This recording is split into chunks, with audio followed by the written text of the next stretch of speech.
It looks like it's working. You never know. You never know your luck. Yeah, headphone mafia. Good work. Larry in the background. Same number as Lamillo. Yeah.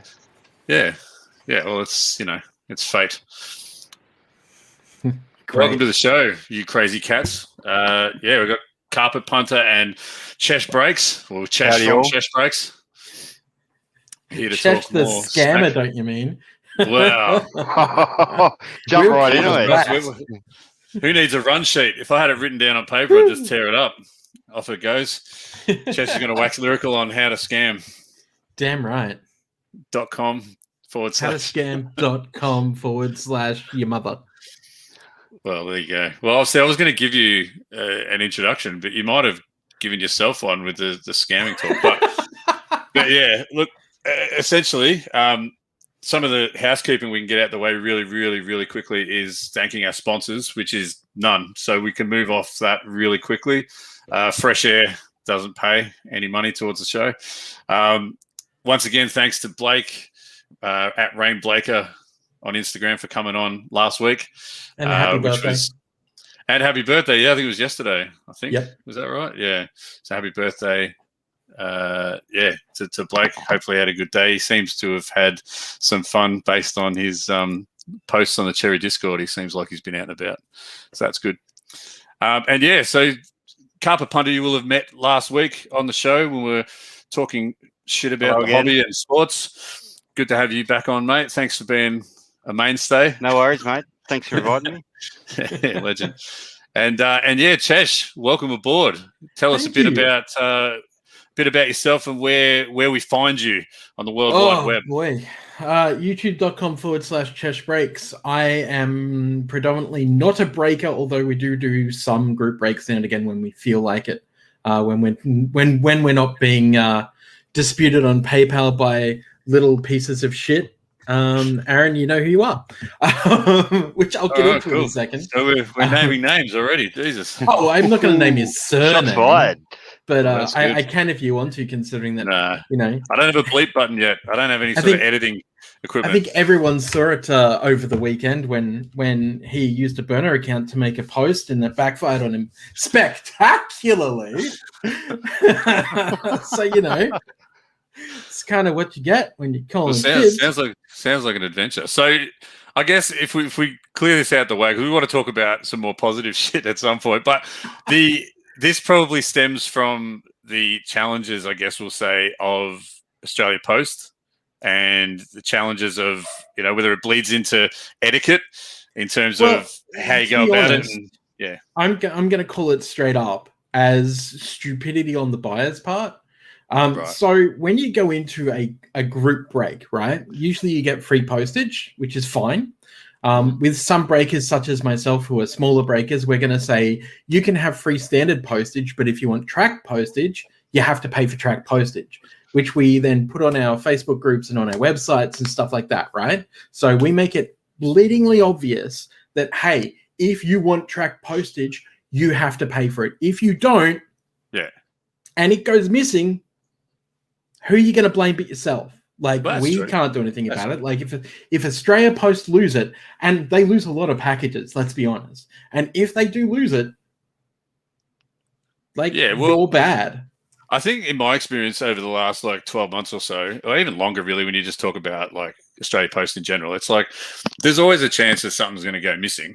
But I think to use the common phrase we all use, whenever the system or the process shits the bed is when people stop communicating or they just start throwing mud at each other. I've seen it in Facebook groups and stuff where there's people are getting booted, people are getting talking about going around to people's places of work. It's it's take it down a notch, boys. It's it's a few cards. You mean like that eBay guy who was telling me that he was going to come around and fight me, and I was like, "There's 2 black belts living in this unit, so please go ahead. Come around and try and sort it out, mate. You sent me a damaged card. What are you complaining about?" All for negative. Crazy how butter some people can get just over, a few bits of cardboard. It's ridiculous. And I understand being upset, you're missing your cards or whatever, but at the end of the day, you clearly stated in your T's and C's when you sign up to the break, if you want tracking, you need registered postage. You need to pay the Exactly. extra. And he didn't do it. The other thing is that he got paces and heat, and it was a retail hoops break. So he got like nothing. So he got nothing, right? So he's probably dirty over that.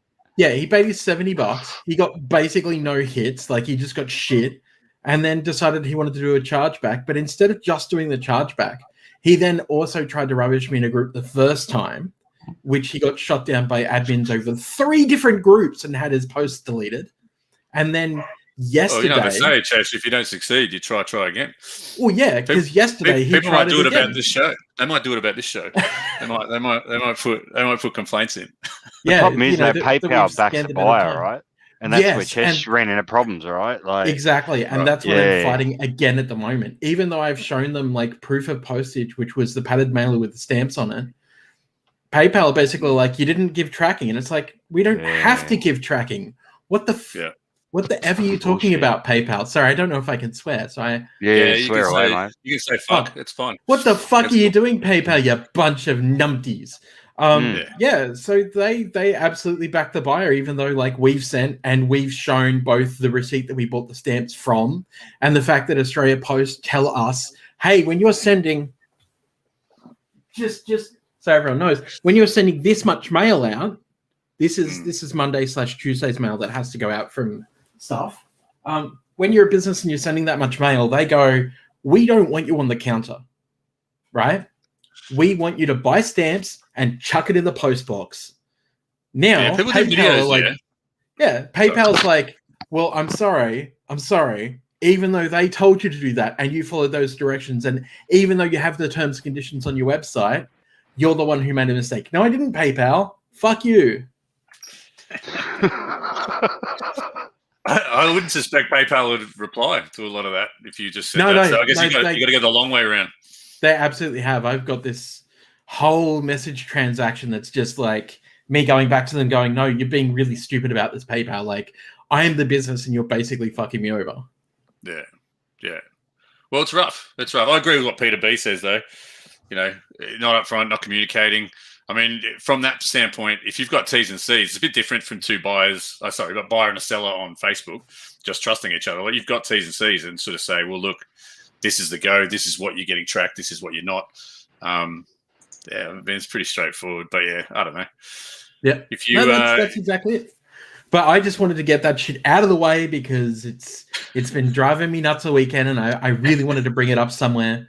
And to cap it off, I don't understand why LaMelo Ball has the number 2 jersey of my man. I don't get it. The fuck is going on with the world? It's like Space Jam. You do a redo. We talked about Space Jam 2 last week. This is just Grandmama 2. So what you're saying is LaMelo is going to learn how to dunk, is going to be physically superior to everyone on the court, but then is going to screw his back because he is physically superior, i.e. doesn't know how to tone his muscles correctly for the sport he's playing, will then damage his back, will then have to go out for multiple surgeries in different time slots throughout his career, and end up with 8 children and bankrupt. Sorry, Larry Johnson. It's true. Yeah. Well, you know, everyone's got their story. Yeah. I guess that's it. Well, that's why he has a card under Unsung Heroes. I see. I have not gone into anywhere near as much detail since Larry was at the Knicks. I think that's the last time I paid attention. But I like the cards. That's where it begins and ends for me. Basketball is a weird thing, right? Like, it's so to put it into perspective for a lot of the new people to collecting. A lot of times when a player changes teams, the new cards are worth less, which doesn't make sense, right? They're less desirable. So his time with the Hornets is what everyone chases. And any of the inserts or, refractors or whatever from his time in the Knicks are worth less because he's with the Knicks. And I'm like, it's the same fucking player. I don't understand. Like, are you back in the player or are you back in the team? Yeah, I mean, it's a weird one for me. I don't know. I suppose if they go on and win a championship at that side, you'll find quite often it'll go up, but that's a different story. Yeah, but you're right in what you're saying. Yeah, like you're right in what you're saying. Generally, if a player moves on, and he doesn't, win a championship, his first team will be the ones that everyone's chasing. Yeah, exactly. Looking at you, LeBron James, and your new number 6, lol. Yeah, well, someone but there is someone out there somewhere who has a 6 of 100 LeBron James number 23 for the Lakers card, and they are immediately going to skyrocket the price on that. That price is going through the roof. Lol, eBay 1 of 1. Yeah, I love a good eBay 1 of 1 story. Like when I think sometimes in the chat on the Cherry Live, sometimes the amount of like the momentum that gets up with people just making up reasons why it's an eBay 1 of 1. It's like, his jersey number plus this minus that. It's just, I enjoy it. It's funny you should say that. I wonder if I can find it easily enough. Sorry, the slight sounds on the mic. Chesh has got more props than bloody Hamilton. Oh, dude, this is all Carson Edwards, Noir, and NT, and autos, and patches. That's all Carson Edwards. Yeah, right. Wow. We're going to get to that because we've covered Larry. Now we've got the Carson epidemic. All right, here we go. So I got this for. I'm going to include the postage cost so it sounds better, but I got it for $5, right? Because 99 cents plus like $4 postage. Black box Carson Edwards number 4 of 149. Yeah, because the person had it up on eBay as an eBay 1 of 1 because it was the jersey number, and I was like, I expect that'll go for like $10 or something. Like, people would come out of the woodwork, so I bid on it, and I was like, I'll just set my max to like $10.55 and leave it at that, and if I don't get it, I don't get it, and I forgot about it, and then all of a sudden I got an email, you're about to win, and I was like, oh boy. For $1? See, I struggle with that. When it comes to eBay, I struggle with the whole like chucking a bid on and going, right, that's it. And I will come back and I'll either have won it or I haven't. I struggle with that massively. Like, I don't know if it's just competitive spirit or what it is, but it gets to a point where like I've put, like, honestly, some of this stuff I'm going after is like you say, $5, $6, $7. It's not big time. And so I'll put down, $7 or something. And then when it says like it's got 14 minutes to go and it's at $8.50, I'm like, am I really going to let this go for $1.50? No, I'm not going to do it. I will. But sometimes you just blood rushes to my head and I go, all right, $35. That's my last offer. And then you might get it for $12.50. So recently I made a post about the Killian Hayes Revo Asia team or auto that was up, right?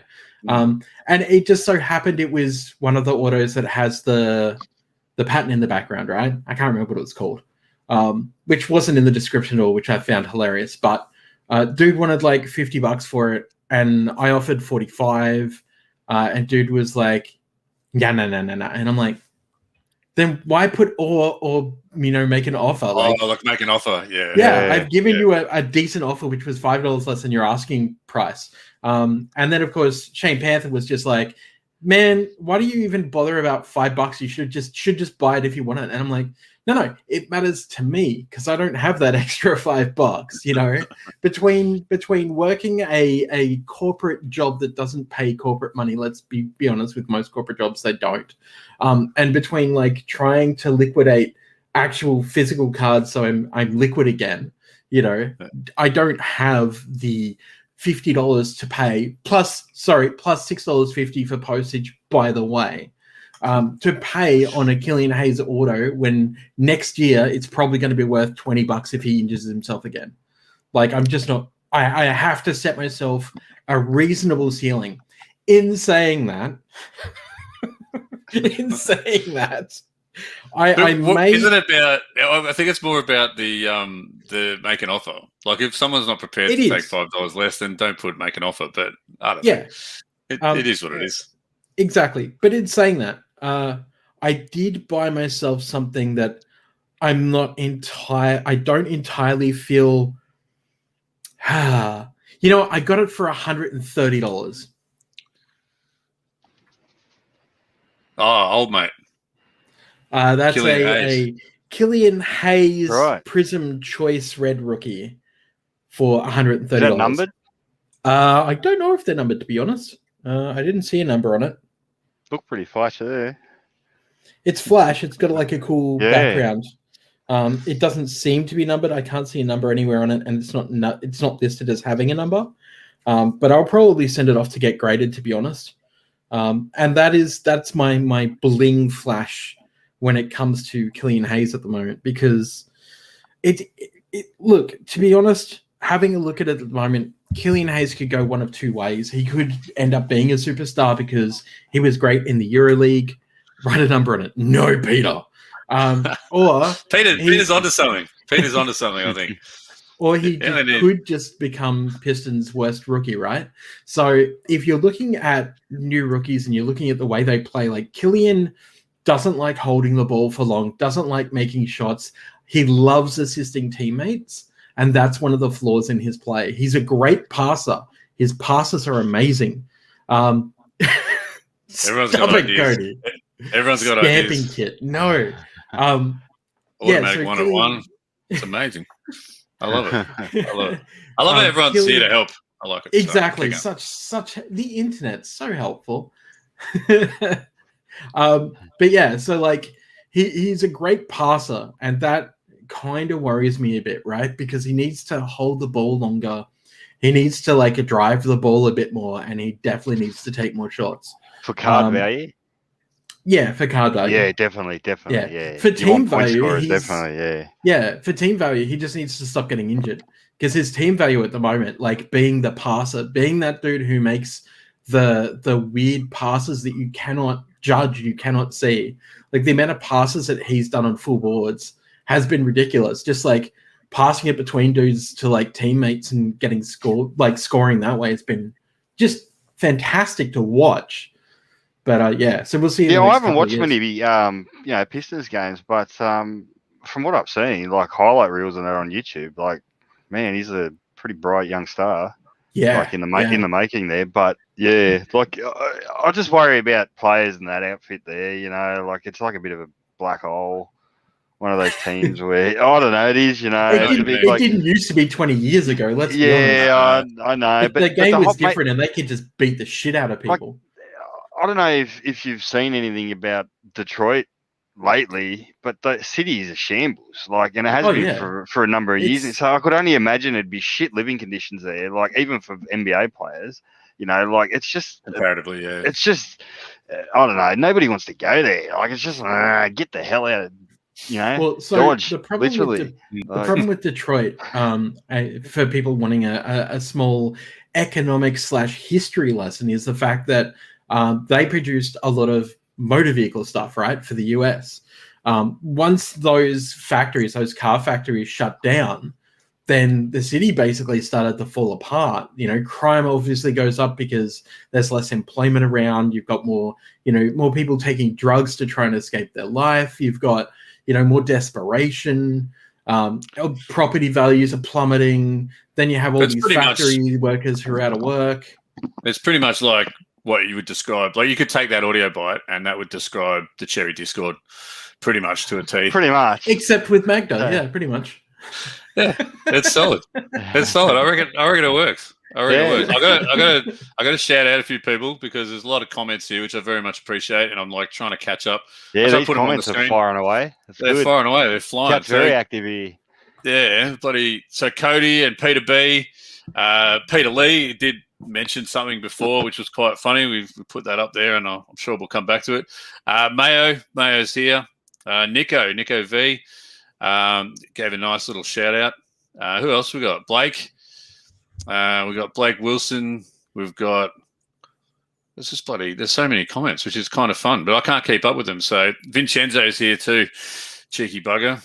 It's taken him a little while to get acquainted with the show, but as you can see here, he's a big fan of the goat. Yeah, big fan. So we're happy to have Vincenzo, which is good. But we've got a little bit of a run sheet for tonight. It's not real, Chesh, so don't worry about it. It's like I didn't get a run. It's already out the window. Yeah, it's just what I aim for. It doesn't mean it's the target that I hit. but yeah, we're going to talk a little bit, obviously, just about sports in general because that's what we do. There's a bit going on tonight. Punter will have probably more detail than anyone else on the Grand Prix action that's going on. Definitely want to talk a bit about the NBA. We will talk about my my Pokemon Milk Bar scam. We can talk about the Nets. Lol. Yeah. That game was amazing. I caught the end of it. It was a good contest. But bye, Harden, baby man. Yeah. So you're not a fan of James Harden. You're not a fan. Oh, dude, the COVID strip bar thing sent me over the edge. Sent me over the edge. From that, I was just like, no. I was trying not to pay that much attention anymore. Yeah, I don't know. I'm a bit the same. Like a lot of it could be just media. Like, yeah, he was in the strip bar and that, but it was pretty wrong the way it all went down. But like, what do you do? Like, he was in a hole there too. Like you don't know what's going through the guy's head. I'm sure he was in a hole. Like, yeah. Oh boy. Yeah, I don't know. Yeah, it is frustrating, but it is what the NBA is these days, isn't it? The players pretty much dictate the show. So, once upon a time, that sort of thing wouldn't have been tolerated at all. But like in this day and age, it seems to be so. Sort of the era we're living in, where the players are bigger than the game. Everyone sees everything too. Like everything. What are you showing us here, Chesh? I'm so tempted. Hang on, let me turn down my brightness. Killian downtown. Yeah, there's a Killian downtown. And they show the URL. Peter B will snipe you. He said he would do it. He can do it. That's fine. I'm so tempted. I'm so tempted. Like, I really have to not do it. On auction or buy it now? Buy it now. $120 Australian. I'm like, oh, that's actually not bad.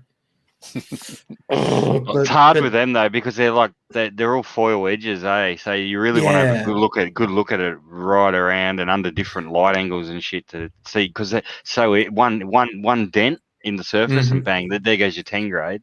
Well, that's what I'm worried about with this Killian Hayes prism order.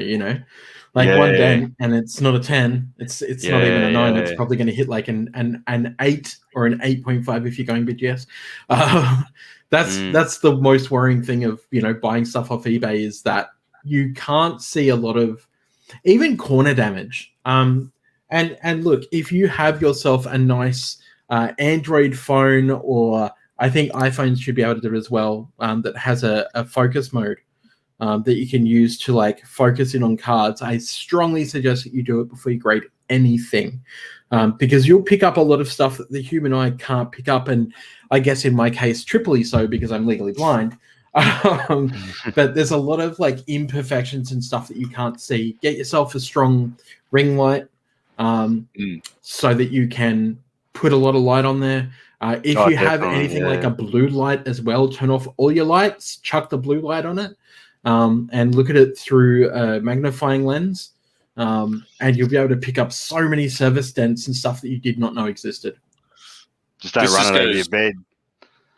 Yeah, just don't run it over your bed or your carpet or your couch, depending on who you are, or anywhere over your kitchen, the kitchen table. What's that movie where they do that and like they hold the blue light and it goes up to that girl's chin and it's on the chin? Oh Jesus! I can't even remember what one. Oh, it'd be like a scary movie or something. I bet you something like that. Yeah. Crazy. Peter B's got a comment about jumper number chasing. You need to snipe because there's a lot of fake bidding. So I suppose AFL's different, right? Like AFL's weird because grading isn't a big part of the AFL just yet, right? Yeah, so we covered that last week too. Like just how the market's a bit different. Not disagreeing with you, but yeah, it's like just the whole grading conversation, I guess, is completely different. Like because it's a dad and his kids, Yeah, for a lot of the time, I think so. Yeah, I mean, even myself, like I haven't really delved into the grading side of life. So what I've purchased up until this point, there's no way I've done all that kind of level of due diligence. I'm like C card, light card, maybe get card. C card, light card, monkey bite card. Yeah, I'll be painfully disappointed when I go and take them somewhere and I go, "What do you think of this?" And they go, "Yeah, that's going to be a hard 4." Okay, I'll Yeah, just but you pitch can, it man. in. It's easy, eh? You can just look at it like Chesh said. You just need a couple tools, to help you get a bit of a better look at it, and you can easily see yourself. And straight away, like you could see if a card's got that imperfection, just don't even bother.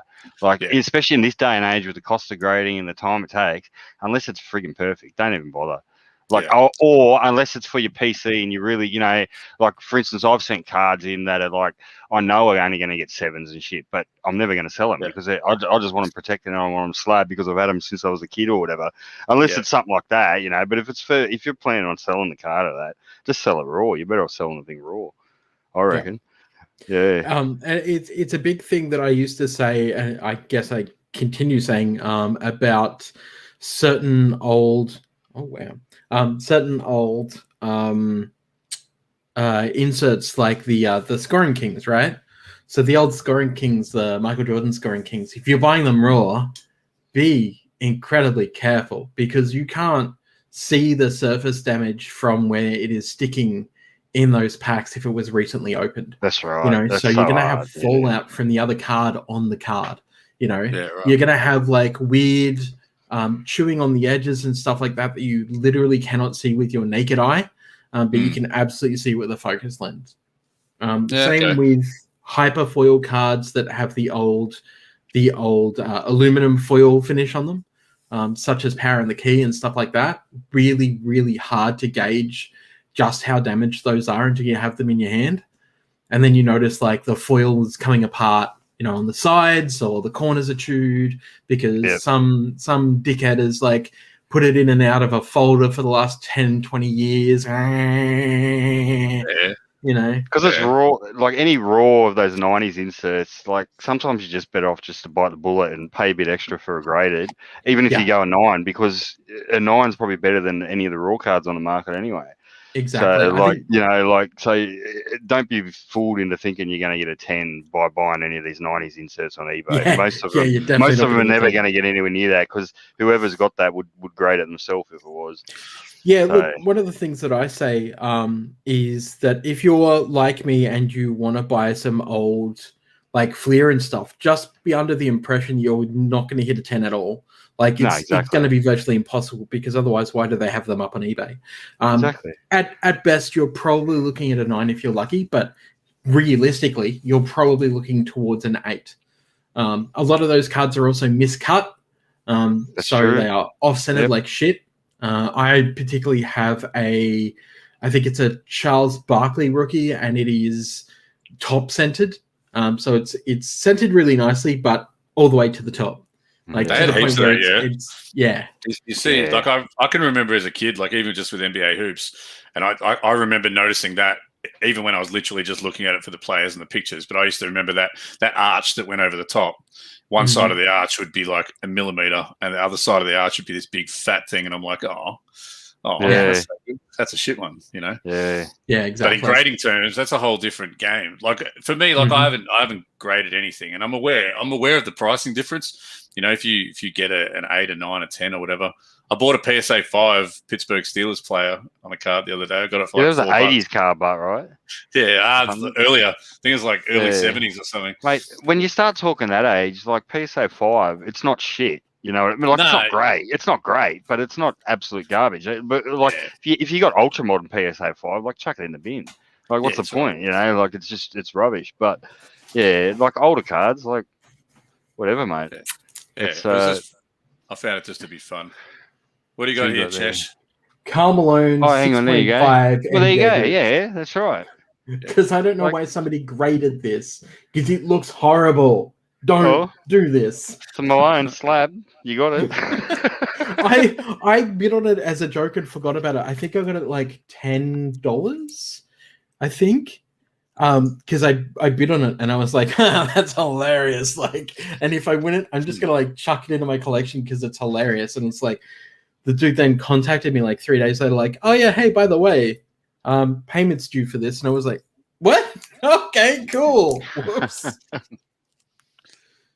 Yeah, I agree with what Cody's saying. Like once these cards are a lot older, and like you said, Carpet, like once they're older, like you're not going to expect to get a 10. I think we talked about expectation we talked about expectation last week, which actually is a pretty good segue into something else I wanted to talk about. Was two things. One, my Milk Bar Pokemon scam. We talked about scams at the start of the show, so I went to my local milk bar, and as I'm buying like the milk and bread and bacon or whatever, and they've got these little boxes there on the counter, and you know, you can't resist. You're like, "Ooh, what's this they've got there?" Usually it's like footy cards or something, and they had like this little. It looked like a little square packet of like playing cards, kind of. It had like Pokemon this and that, and little bloody Pikachus and shit all over it. So I'm like, "Oh, interesting."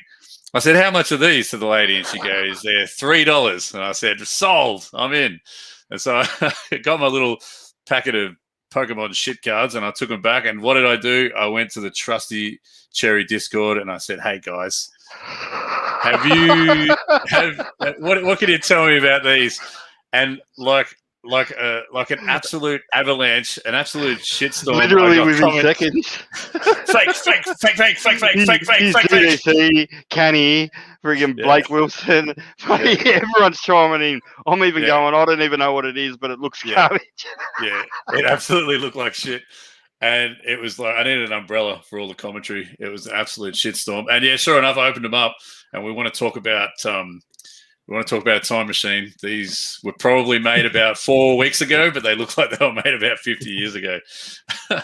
Amazing they're selling it at an actual shop, though. Yeah, I know. Like, is it just? It's just like a mum and dad type shop, is it? It's not like 7-Eleven type. Right? Yeah, it's just a local milk bar. So they will have got the hookup from someone. Which, by the way, kids, milk bars are things that we used to have way back in the before times, and people would go there to buy things like hot chips and hamburgers and milkshakes. Hence, they were called a milk bar. Yeah, that's all right. I think people in South Australia call them a deli, whereas we call it a milk bar. So, we just call it a corner shop. Yeah, corner shop.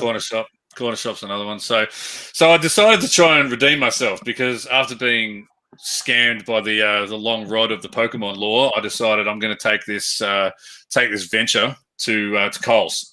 And people have been telling me constantly, like, "Oh man, you should see my local Coles." And it's like, I bought 78 packets at Coles, and I'm like, these poor children out there that can't open cards. But anyway, won't somebody think of the children, man? Won't they? Yeah, exactly. That's about right. So I went there, and I thought, righto, they had a couple of packs of actual real Pokemon cards, which was good. And they had NBA hoops. $6. And I'm like, NBA hoops. I'm like, here we go. NBA hoops. This is hot. So I bought 5 packets of NBA hoops at $3 each. And if we want to talk about expectation, I didn't expect to get anything good. And if I can give you very quickly the rundown of my green insert cards that I got, you will be absolutely shocked. Did you actually get a fucking LaMelo? And you've just been holding out on us? Are you about to get a freaking LaMelo neon green? Building up the story, like I got a Michael Jordan Space Jam autograph card in a 2021. They added them in hoops, eh? Oh, sweet. I know. And so I'll give you the rundown. Here are my 5 green NBA cards. Josh Okogie, Buddy Hield, Nicholas Batum, Aussie Steve Adams, and Nick Richards. All right, so I got 6. And I'll tell you. Yeah, he's a Kiwi. I always just call him Aussie. It shits people off. See, I bought 6, and I left plenty there for everyone else, right? Yeah, and you're a good lad. Here's my 6, right? Serge Ibaka, Matthew Dellavedova, Duncan Robinson, Brandon Clark, right? Luka Doncic. Well, come on, man. What are you complaining about? You hit the lottery. You're like and Willy Wonka's. What's that? Third year Luka. Yeah, third year Luka. Massive. Third year Luka and a green eBay 101. Australia only exclusive. That's it. Coles 1 of 1. What is in this anyway? Peter Lee, people aren't going to get rich off these $3 packs. I disagree. It's an outrage. I mean, it's like everything else. You know, it's get rich quick. That's why they call it that. It's because it's possible. I mean, it's always possible. Yeah, like the best thing you can pull is a LaMelo green, isn't it? There is nothing else. Speaking of which, Cody just goes ahead and shares the fact that he pulled a LaMelo green. Yeah, of course. Filthy bugger. Nothing like hitting $100 card out of a $3 booster. Already gone on eBay. You got to sell them quick. Those LaMelo balls. Iron's hot, mate. Yeah, you got to strike while that iron's hot. Mm-hmm. I sold $200 worth of LaMelos over the weekend. Yay, Rookie of the Year! That's good. That's good. You got to make money off that kid while you can. You getting $50 for that Court Kings? Is that what you get? Yeah, right. So base one Court Kings $50 a pop. And the single number rookie level 2 was 90. I think I sold it for $90. Oh yeah. Because I was gonna grade it, and then I was like, what do I want to grade it for? Like by the time it gets back, it's gonna be like 2 years. Yeah, it looks hot. It's packaged up, so I can't show you, but you know. Yeah, right. I mean, I don't collect LaMelo, so I actually went and paid $120 this week on a level 4 Killian Hayes that should be on mail time next week. So yeah, right. I mean, they're rare as hen's teeth. Yeah. I could not for the life of me snag Carson Edwards last year at all. They look nice too. Yeah. So I was like, as it came up and originally was like, 130. I was like, nah, do you 120? He's like, yeah, okay, deal. And I'm like, oh, okay, cool. So that's going to be nice in the PC. I like Cody's idea for a price check segment. Price check segment? Seriously, because once I properly figure out how to share the screen, maybe blur some things. Ain't no Loch Ness monster getting mad too fetty. That's right. I know. There's a lot of it out there. I mean, look, I think if people are new and they're just asking how to find things, there's nothing wrong with that. But yeah, finding out how much that Kevin Huerta green parallel is. I don't know. Did you see the dude? I can't remember which Facebook group it was, but a dude popped onto a Facebook group and was like, I've got this card and I can't identify a price, blah, blah, blah. And everyone's going like, you should try eBay and you should try 130. And what I did was actually just go to eBay, search for exactly what he called the card, and then screenshotted it and posted it in there and went, you know, you could try eBay, but then again, if you can't type because you can't see your phone for some reason, I sympathize because I'm legally blind and I found this in 2 seconds. Well, yeah, I think you don't really need any tricks. Yeah. No, and I try and be helpful, but if you're going to be dumb, you're going to get a dumb answer. Like, I'm going to give you the answer, but I'm going to make you feel as dumb as shit. Because, I mean, really, how much is my base NBA hoops Steve Adams worth? Less than $10. Less than negative $10. In fact, you'll have to pay me to take it. So if you want to send it to me with $15, I will give you a shout out on my podcast. $15. Jesus. 15 is rich. We don't charge anything here. So this is what happens when you're new. You gotta get in early. I've offered $1 on this Moritz Wagner. Ooh, $1. It's numbered. It's numbered $2. Jeez. So it's up to 2. Nice. What the fuck is Moritz Wagner anyway? You have to look that up now. Hollow basketball of Barbie. Wow. Barbie's hot right now. Barbie's been on a 50 to 60, maybe 80-year streak. Unstoppable. She's like the San Antonio Spurs, Barbie is. Just she's there or thereabouts every year. So I would expect that Hollow Barbie to go. So considering we're talking about prices, and before we get into Spurs being on it, I think we should probably talk about what expected value means and why you're all wrong. I didn't know this was an opinion show. Wrong. Well, not you guys. I know, Chesh. I know. No. This sounds actually quite interesting, this topic. So. Okay, far away. I'm first going to give people a mathematics question. If I buy a box of Court Kings Hobby for $600 and a LaMelo Ball auto is worth $1,000, and the lowest auto from one of those boxes, which you're almost guaranteed to get up from the pool of, is about $30, how much is my box worth once I crack the plastic? Yeah. The answer is less than $100. Now, I say this because it's what we call expected value. Now, expected value is much easier to break down in a card game fashion when you're playing something like Magic the Gathering, Pokemon, or Yu-Gi-Oh! Because you have an expected run and you generally don't have short print, numbered, auto, 1,000 different parallels, numbered parallels, special hidden inserts, etc., etc., etc., and that goes on and on and on. But what you can do is look at the base set itself and go, well, the base set is generally worth nothing, put it to the side. Then you can say that you know you are going to get one numbered card out of that hobby box, right? So you know that that one numbered card is going to be roughly about $5 as base value, right? Then you'll look at your rookie ones because you're not guaranteed to get a rookie 2, 3, or 4. So you go, all right, well, I will most likely get 2 level 1 rookies about $10 each, right? Then you look at the autograph and you know that the base autograph that you can pull, the worst autograph at the moment is about $30. Then you know that you're going to get either a first steps that is probably going to be unnumbered. You're going to get a works in progress, which is probably going to be unnumbered. You're going to get maybe, what's the other one? Oh, drat. I just packaged one up. It looks like a blank slate, and it's not. We can call it the other one. The other one.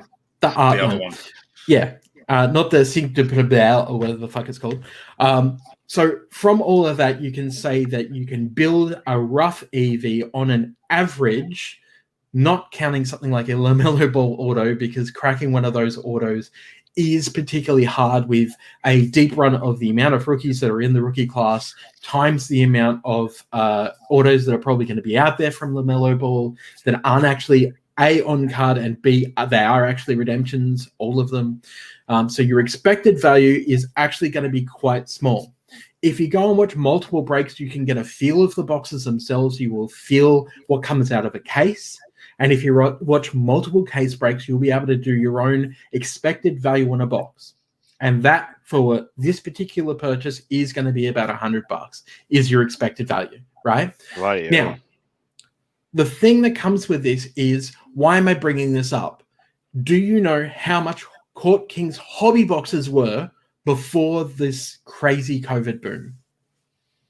I will put it into perspective. I think, weren't they about 120 or 130, 149? $120. Yeah, exactly. Yeah. National Treasures were $600 boxes before the boom. Yeah, right. Right? So Cherry, just before the boom hit, were selling Court Kings at $120, and they were selling National Treasures at $600 a box. Yes, those same boxes that are now like $30,000 a box or whatever, because you just can't get them, right? Mm. Yeah. New National Treasures dropping at like 5,000/6,000 seems still pretty crazy with this rookie lot. And I want to bring it up specifically in regards to 2021, because if you are buying into breaks, or if you're buying into this particular product line for 2021, you have to understand that if you are buying into it, pick your team because you want Pistons, cool. Stop stealing my Pistons. But if you're going for a specific player, to you, the expected value then goes up because you're not looking at it from a resell point of view or perspective. You're not going, how much money can I make? Which you shouldn't anyway. It's a hobby. But the fact of having to then do that expected value on a box of something like Court Kings, when you're going, I want to buy this box because I want to have a chance at cracking something really cool for me, but the odds are low I'm going to get something for me, so I want to crack it so I can get something to sell. The thing I keep saying to people is, please remember that that does not work. Going into case breaks, going into blaster case breaks, going into multi-box breaks where it's like 3 or 4 boxes and a pick your team is probably going to be the best thing for you, especially if it has a win Hornets feature. Because if you win Hornets and you crack a cool LaMelo card, you're in your money. Other than that, you must expect to lose. The expectation, though, is in every should be in the eye of every purchaser, really, when you look at breaks, because you either go a pick your team break where you try and get your team, like you said, and you want to collect cards of your team, great. Or you're either going into it for like, just going to have a dip, Like you're basically card gambling. You're like, it's $15 a spot. I don't know shit about ice hockey. Yeah, I might get something cool. And so you're happy to just have a dip, right? But if you're actually going into it just straight up for like, I need to make money, then the risk is going to get in your way, I think. If you're going to do that, you need to be smart about it. Like Chesh is saying, it's pretty much just a numbers game. It's maths, and he's reverse engineered it pretty much and worked out that you're only going to get that, $100 of value out of it. So if you're in it for the money, that's not the product to go for. And I don't know what product is, but you need to be more selective. There really isn't. There's not a good holdover product at this point in time in our hobby for NBA. And even for NFL, other than Select Blasters, but Select Blasters are a different thing I'll talk about in a second. Because you didn't hear about my greens. Is there going to be Select Blasters? This is where I'm going to go in a second with expected value when it comes to retail product, because that's a little bit different. And I'm going to drink a little bit of water before I go there.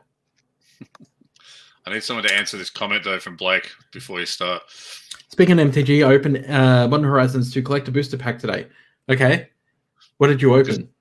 Because I actually didn't understand any of that, and I need MH2 is Modern Horizons 2. It's the newest set from Wizards of the Coast for their game Magic the Gathering. You people know stuff. Well, I'm a content creator for Magic the Gathering, so I should know stuff. You should know. That's why we've got you here, so Blake can ask me questions I don't know shit about, and you can sort of fill the gaps for me. Yeah, okay. Like if you opened what's called a Scalding Tarn, which is a fetch land, currently they're going real low. So hold it for a good 6 to 12 months, and you'll absolutely make a lot of money off it, especially if it's in the throwback old school foil. That's mad. Hendo just described my whole NBA NFL journey, just doing it for the hell of it. Exactly.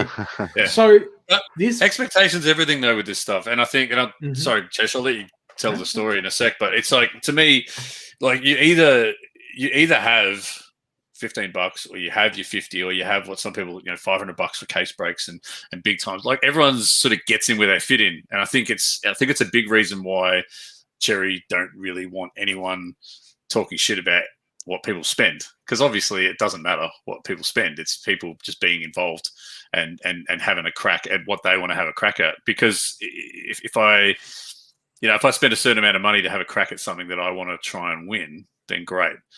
If I watch someone though, open a $10,000 case of Flawless or whatever it was, like that's my entertainment. I'm certainly not in a position to be able to buy it.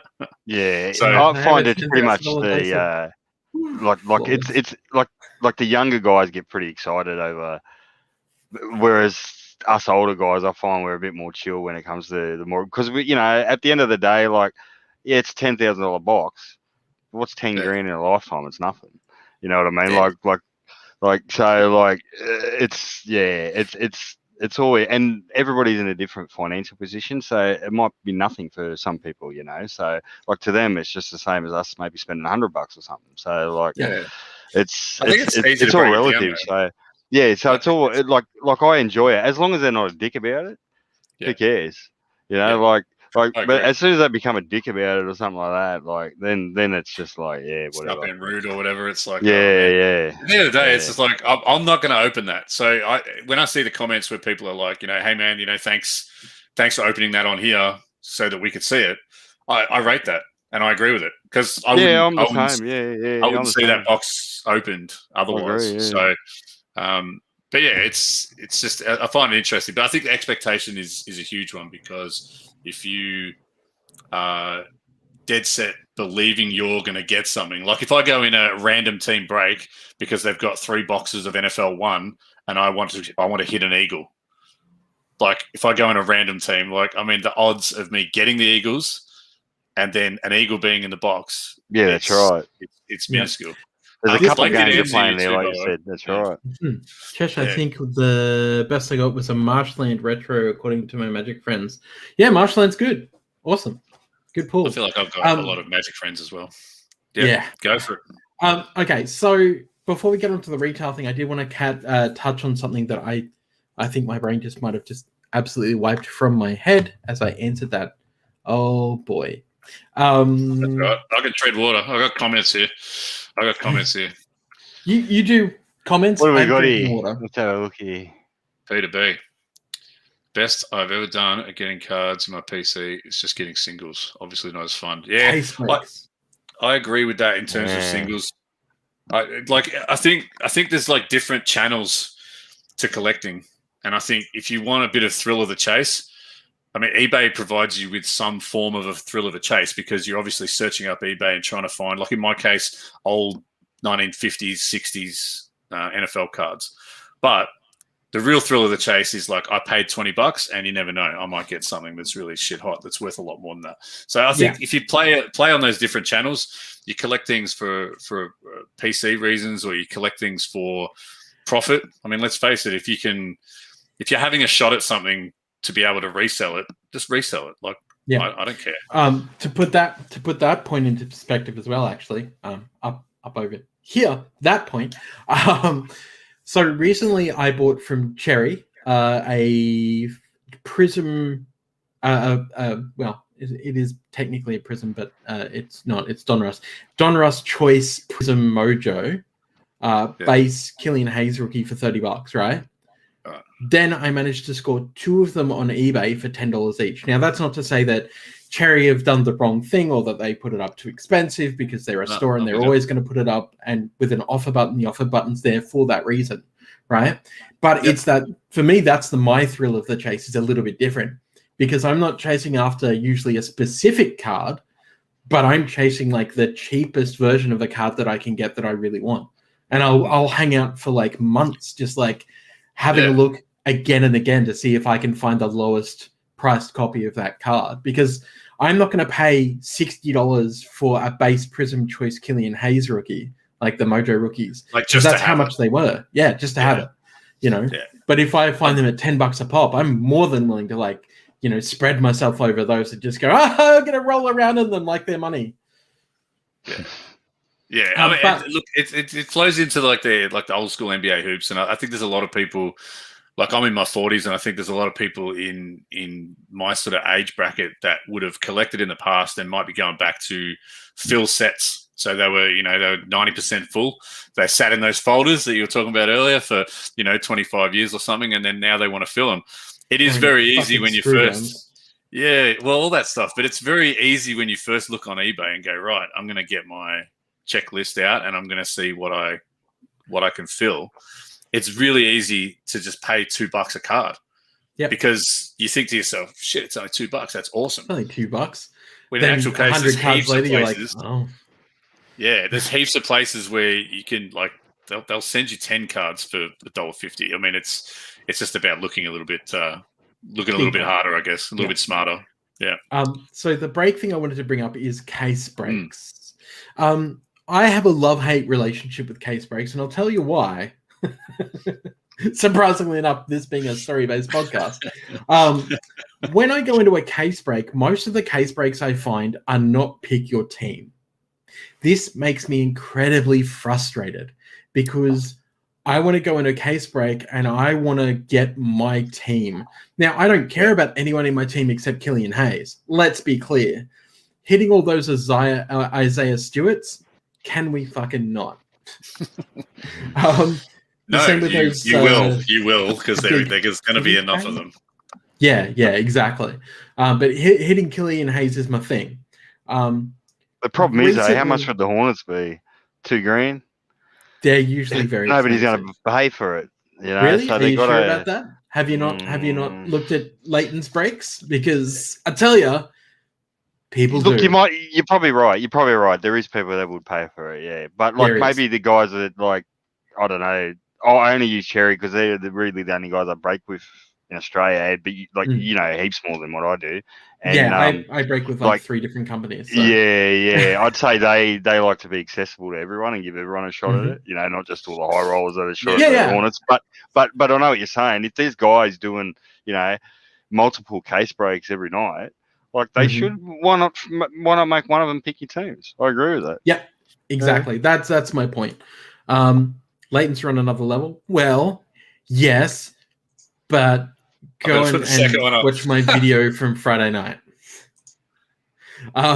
So one of the problems that I get from the random team case break is that it feels even worse when you hit nothing because it's a full case. You've paid a lot of money. It sucks balls hard when you hit a Exactly. shit team in a case break. The same with me. It's fucking good, man, when you get a good team. Yeah. What do you talk? The highs are so high. Oh, man, I've had some killer luck in case breaks, let me tell you. I wish I had. The reason I was showing off those Pat Williams before is because I bought the Bulls in a half blaster case break, right? Because somebody had stolen Detroit. So I went, I'll just buy Bulls and I'll keep the Patty Wills aside. And I only got a couple of Patty Wills, but I hit Hornets as the random hit. So that's where all those LaMelo Ball CKs came from. But recently I've been, as people know, I've been kind of branching out a little bit into other sports just for some fun. Seeing Chrome Finest baseball come out was like a big thing because I've always loved Topps Finest. Always. So seeing that they have it in baseball, I'm like, oh, I'll do that. And that's where I hit a Robinson to 25 orange auto, from Cherry. Sweet. For those wondering who I break with, it's primarily Cherry. The offshoot to that is boxbreak.com.au and sometimes West Oz Cards. They're the three best, in my honest opinion, they're the three best for me because they all offer afterpay, right? A lot of the other breakers around, and I'm not saying that they're not legit because I know that most of them are for the most part, but they don't offer afterpay. And if you don't offer afterpay, like I'm not liquid. My money's all tied up in cards. So everything I buy card-wise is basically through afterpay because every ounce of money that I have that is liquid money is no longer liquid. It's physical in cards. So afterpay is a big thing for me. I got some liquid money as well. It's different craft beers that are in my bloody fridge. Exactly right. That's about as liquid as my money's getting. It's like, why is that beer so expensive? You have 2 sips out of it, and it's like that's why you can see through time. Now, moving on the EV or expected value for retail and why it's a little bit different. I'm going to make a statement here, and you can choose to disagree with me, though I don't know why you would. The Hoops Fat Packs were cheaper and better value than the Hoops Blasters this year. See, I'm the wrong guy to talk to about Fat Packs and Blasters. I only opened a few of them, but I'd tend to agree with that. Yeah, because you had like the blue explosions, the purple explosions, numbered cards. You did have autos that weren't that hard to hit. I believe that they were, I think, 2 or 3 a case, which meant, they were pretty easy to hit, or a box, I should say. I'm with you, Peter B. Exactly, Peter. So when it comes to the accessibility this year, as opposed to last year when it came to hoops, at the start, there wasn't enough hoops for everyone, and hoops prices were out of control. Within a month and a half of release, sorry, Chesh, I'm distracting you. There's a lot of you are, because I'm also reading chat as I'm talking, and I should stop doing that. We're men. We're not really meant to multitask, so my apologies. We're men, not mice. So basically, after about a month and a half, we started seeing more product come out at retail.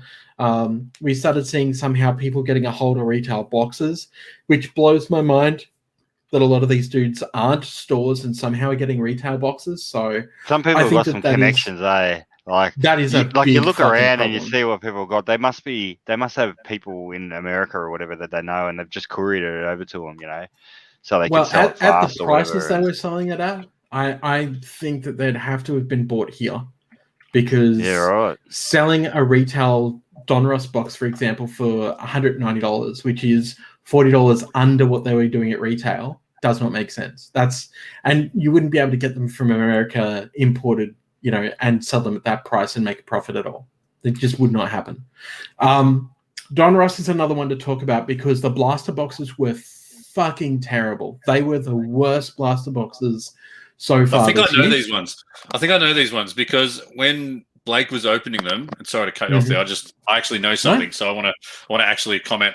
But yeah, like they were the ones where you opened the pack up and it was like just an absolute shit ton of base cards, and then there was like maybe, I'm going to say it a guess, I'm not going to get it right, but like 3, maybe 4 like a laser type card, and then it was like a butt 3, and then there was a bunch of, I guess like they're kind of like what I call like half rookies. It's like cool, they're rookies, but they're just base cards, and unless you're PC, you don't really care. That's right. So you had like the box you're talking about, yeah. So you had like 2 in every blaster pack. I think you had like, I think it was 2 or 3 base rookies. The chance at a laser, most commonly 3 shitty inserts. Generally speaking, really hard to get any laser inserts. They were just terrible. But when you opened a fat pack, the fat pack was just full of base crap, pretty much. Like a chunk of base crap that no one ever wants. But it was even better value than the blaster box. So again, we're looking at a product that was better value than the blaster box, but not as good as the blaster boxes that were in Hoops. So neither of the Donruss products were better than the blaster box for Hoops. And the Hoops blaster box was not as good as the fat pack from Hoops. Now, the reason I'm bringing this up is because of your expected value argument, where it becomes, do I want to pay over $90? Yep. Magda wants space. Who cares? Do I want to pay over $90 for a Donruss blaster? Please don't. They're shit. Stop the flippers. And it's not something you will usually hear me say, because I don't give a shit about the flippers. When it comes down to it, you cannot stop the flippers, because the flippers are still selling the product. But in the case of Donruss, if you stop buying the shitty blaster boxes, they will then be stuck with those blaster boxes. They won't be able to make them liquid. Then they'll have to reduce their prices to make it liquid, and then you'll start getting more stuff at retail again.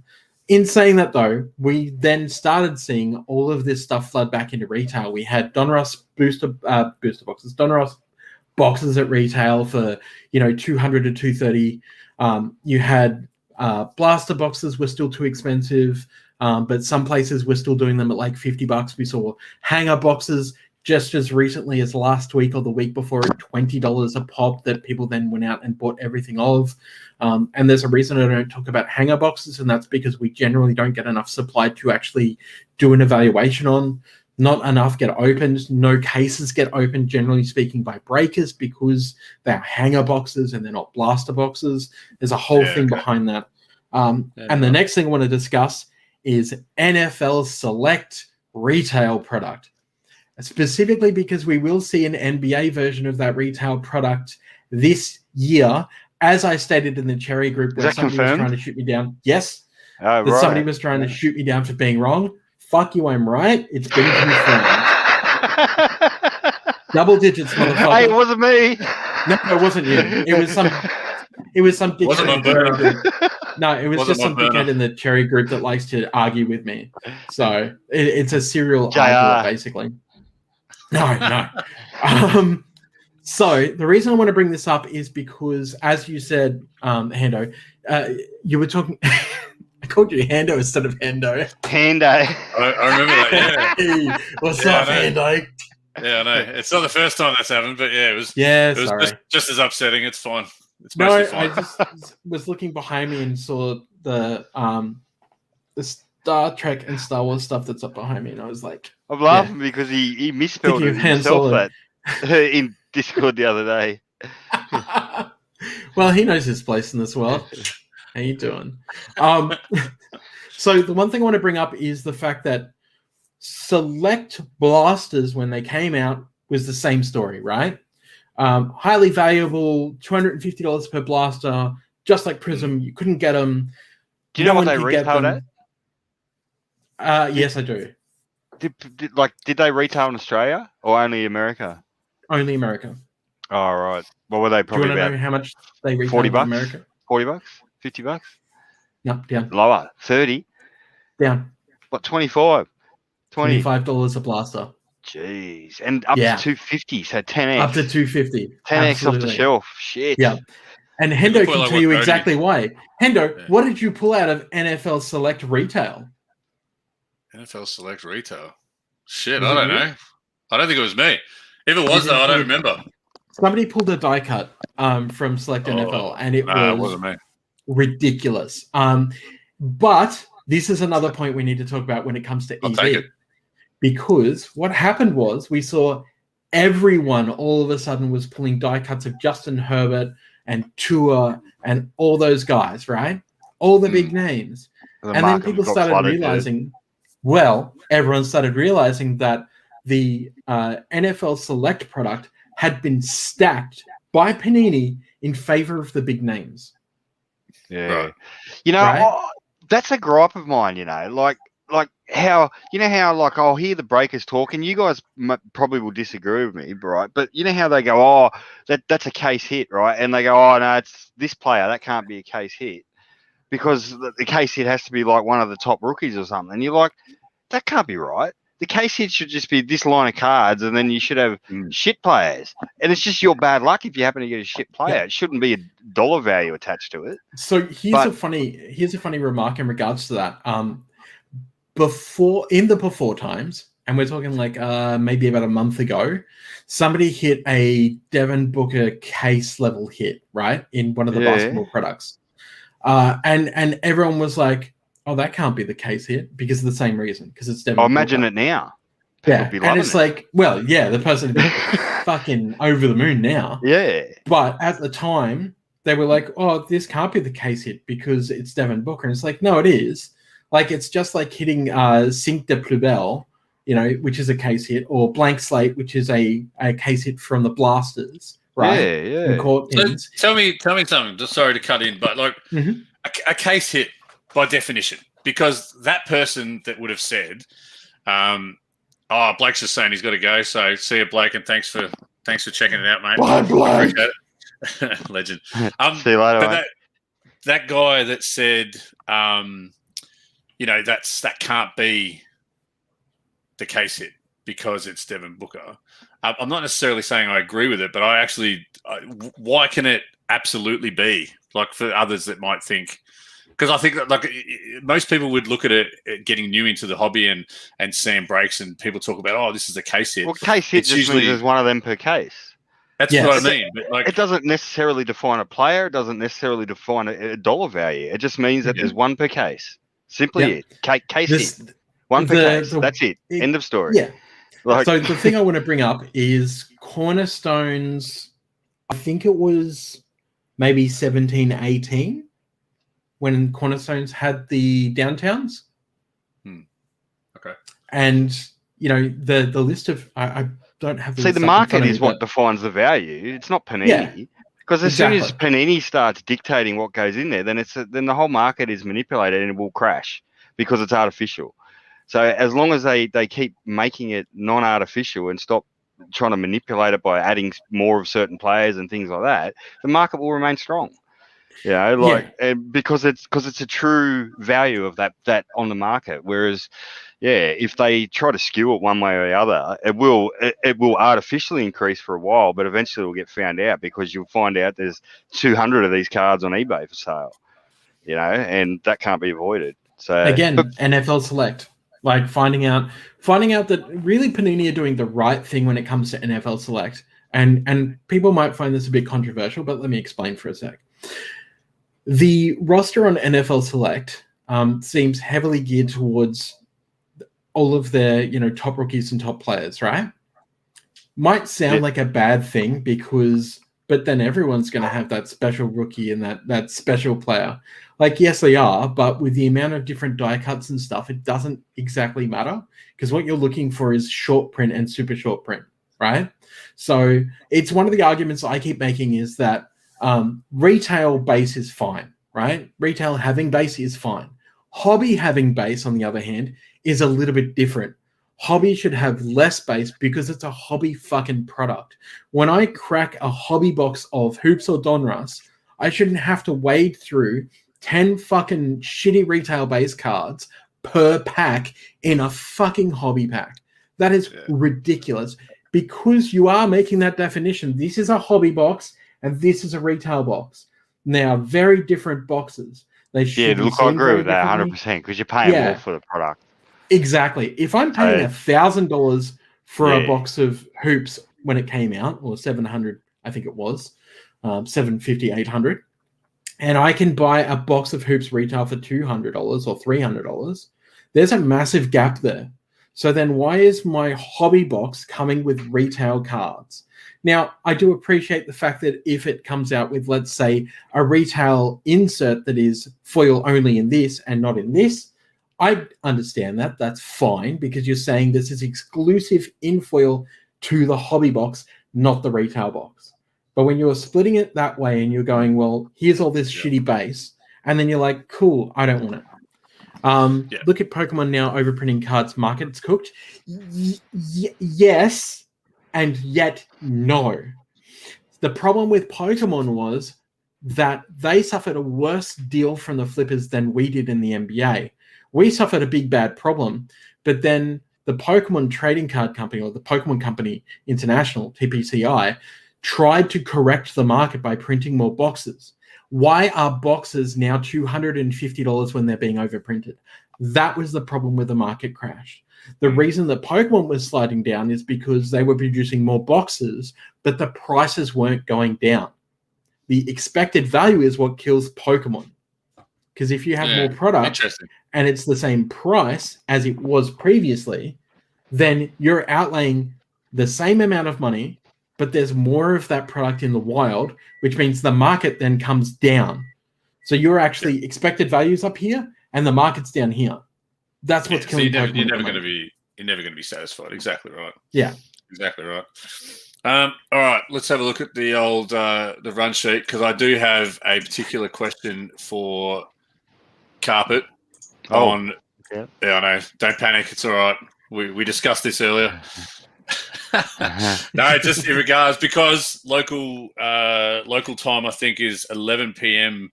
Eastern, the Formula One, Formula One tonight. So.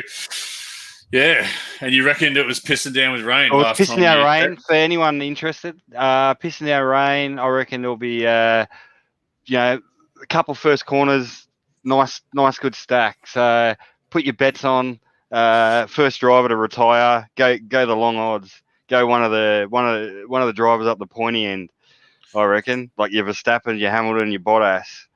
Yeah, they'll be pushing hard, and it's a new surface there, and be good. But the blue lines, all those lines everywhere. Yeah, they're you got the blue and the red lines, and they eat the tires up. When you see the drivers when they drive over them, they try not to like turn too sharply, because they like literally chew. They're like, it's like sandpaper, and they it's designed for a reason. So cars, if they're in a spin, it slows them down. But like, if they like turn too sharply on it, eats the tires. So they got to be real careful. So it looks like, there's heaps of room to run off on that, and there is, but like it ruins your race. The visual though, the visual is crazy. Like when in France, beautiful part of the world, country France. It's a beautiful, like when they do the I'd say the drone or helicopter type views and all that type of stuff. Like it looks amazing. It's just all those blue lines though on the track. Like it's like a seizure just waiting to happen.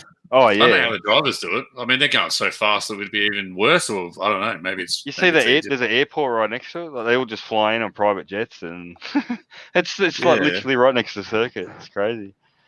Yeah. Well, there's the hot tip. We'll be in the Discord chatting about that, the racing channel. Yeah, Mondays at work are always just that little bit more difficult when the Formula One kicks off at 11. Got a nice comment here from my mate Riz. my mate Riz is always prepared to put his feelings out there on the internet. So I appreciate it. He's I wouldn't suggest we're doctors. But we might be. We might be.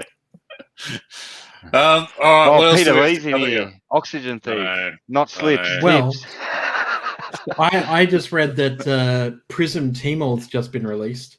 So it's $350 per box if you're over in the T-Mall market. The resale currently is around $420 to $450 currently. Is that that's China exclusive, or yes, like different countries in Asia? China exclusive. I believe it's China exclusive, but it might just be Asia because they call it Tmall. But Tmall is specifically China, from what I remember. I think that's a shop over there, isn't it? Like it's a big department store or something, isn't it? A big online department store. Yeah. Oh, right. Yeah. Hence it's called Tmall. Yes. I'm just looking So that's at... interesting.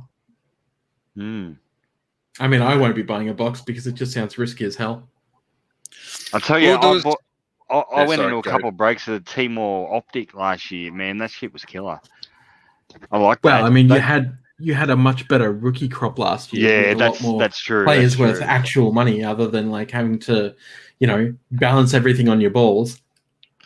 Yeah, What's next on the run sheet? Well, the run sheet's out the door.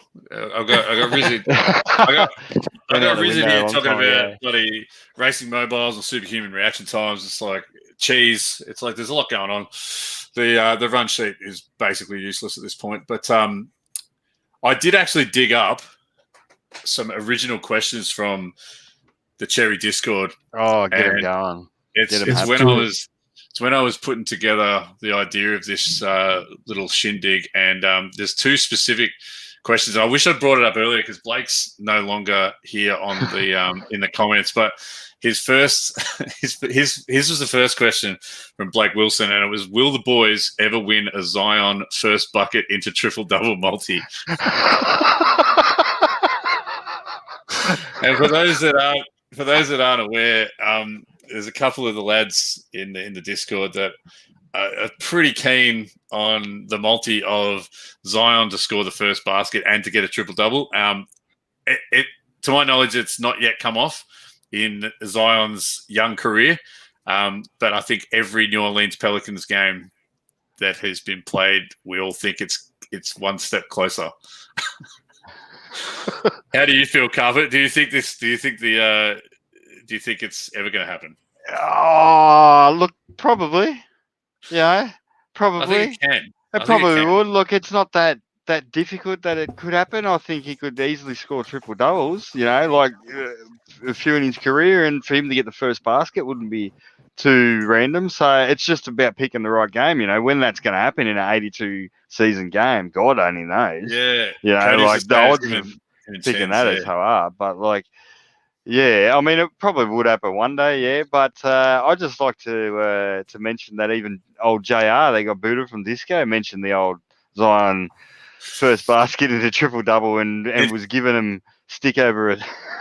Yeah, the news is out there. Like, it's become a famous or infamous even, but it's definitely got a lot of attention. The old Zion. It's the multi that everyone's talking about. It's going to be on a lot of promos. It'll be on the commercial soon. What's it been paying? Do you know what they've been like getting it at? Oh, it ranges. I don't think he's got a triple double yet. If he has, he's only got maybe one. Oh, yeah, I don't think he got a triple double, did he? I've got a feeling maybe he hasn't got one yet, but he's been very close. $12, is it? That's not the same as paying 12. I remember. For the triple double and the first triple double. That's just for the triple. No, TD was $30. I thought it was usually like if you put them together, it was usually like it was over 100 to 1. Yeah, like it was like 150, 180 to 1. I think it depended to a degree. It depended on the opponent, but every time I saw the boys, they're just like, boys, it's on. He's playing the Knicks today. I reckon he can do it. It's so good. That game today was pretty good. Milwaukee against Brooklyn. Yeah. I mean, I enjoyed it because I'm hoping the Bucks, take the whole thing. But like, and I'm not even a massive Bucks fan myself. I just I think Giannis I think Giannis just basically like deserves it. Really, I've always loved the real dominating type players. Like Shaq was my favorite all the time, and I just like these guys to just dominate. And Giannis is just he dominates big time. And I just enjoy, and he does it in different ways too. But he's got so much still. Like his free throws, God, he pisses me off. And he's him shooting these threes sometimes. It's just like, man, it doesn't matter. Just take 2 steps forward. You still got plenty of room. It's a much easier shot. It's one less point, but who cares, mate? But brilliant player, and I love collecting his rookie cards, Giannis. So yeah. Well, that'd be worth a nice little piece of change. Yeah, I don't know if who's the bloke. There's a bloke in the Discord who won a Raz. I think it's Swoop. I think it might be Swift. He won a Gem 10. He won a PSA 10, like Giannis Select rookie. Beautiful card, really nice card. Yeah. It was only like it cost him nothing too. Like cost him $20 or something to go. And I made the mistake of going into Raz's. Sorry, bro. I went into my very first Raz, and I paid like I don't know. It's nothing. It's like $10 or something, and I got like. I'm going to say like about $100 worth of Zion cards, and that was my first ever Raz, and I got pulled, and I was like, raise the roof, like this is easy shit. How good is that? And then I think I went in another, I don't know, 6 or 7, and just got owned every time, and I just went, you know what, Raz's aren't for me. But I think technically I was still out in front, but only just. But yeah. Yeah, I was going to say, how's that $100 worth of Zions look now, motherfucker? Yeah. I took some cool photos of them for the gram, so it had some sort of currency for me. But yeah, I don't know where they are. But yeah, it was pretty funny. There's one comment here for Peter Lee. Great call. Talking about Bauer's tip on the Graves on the weekend. The horse running at Flemington, and the mighty Chris Bauer. Those who don't know him soon will. He gave us all a little bit of a tip, and more to the point, it was the paragraph of thinking behind it that led us all to throw a couple of bucks on it, and it he gets some results. Yeah, he does get some good results, man. He knows what's up. Bauer's a legend. There's no doubt about it.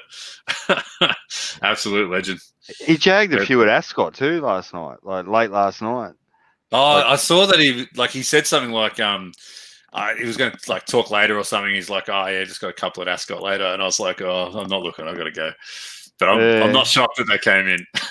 Yeah, crazy. That's crazy. That's good. Yeah. But yeah, it's one of the best parts I think of the Cherry Discord, and I enjoy that. With our one as well. It's like just different subjects. Everyone can get in where they fit in. If you're not into gambling, well, just don't go into that channel. If you're not, you can always just drop some smart ass comment in there. Yeah, you can always. We're always up for that. Burst in the door and then just be a complete arsehole and then get booted. It's something. Long comes around. Just got to be letting my inner beast. Yeah, that's cool. That's cool, Peter B. Yeah, I like it. The one thing I'll say about the hobby as it stands at the moment is trying to not stick to your lane and branching out into something else is terribly hard. Like trying to figure out like the complexity at the moment around Jordan Love, right? Where Jordan Love went from like a second stringer to, the quarterback left or something under like bad circumstances was like, nah, screw you guys, I'm out. And then everyone's like, oh, Jordan Love's actually going to get to play, or baseball where you're like, baseball cards are a completely bizarre monster where you have Bowman first and Bowman rookies. And what's a first? Oh, it's a prospect. So if you crack any Bowman first chromes, like sit on them for a couple of years, and then you'll find that like they'll generally come good. And it's like, I have a whole heap of them though. How am I going to keep? Just keep filling that box up, mate, and then just go back to it every few years. And start from the bottom and, work your way. And if you don't know anything about baseball, just Google, like baseball stats websites or something. And yeah, but like it's surprising because even I now I go through some of last year's cards, Bowman prospects and that like you're saying, Chrome. And I was like, what the fuck? I've got like 3 Brian Hayes Mojo Refractor fucking Bowman Chrome first Bowman prospect things. I didn't even know that. And like you look them up on eBay, and they're like fucking $50 or $60 each or something. You're like, what the fuck? Yeah, but you've been into the baseball for a while, yeah, CP. Like you've followed the baseball. Oh yeah, see, I played it when I was a kid as well, so I've always enjoyed. I played both basketball and baseball, yeah, when I was a kid, and I've always enjoyed both of them. But like baseball cards has been real sporadically. To be honest, it's probably been more lately than ever in my life. But like I've got some '90s stuff here from baseball stuff from when I was a kid. Yeah, cool. Who's your team in the baseball? I used to like the Giants because Barry Bonds used to be in my team, but these days it's the Reds.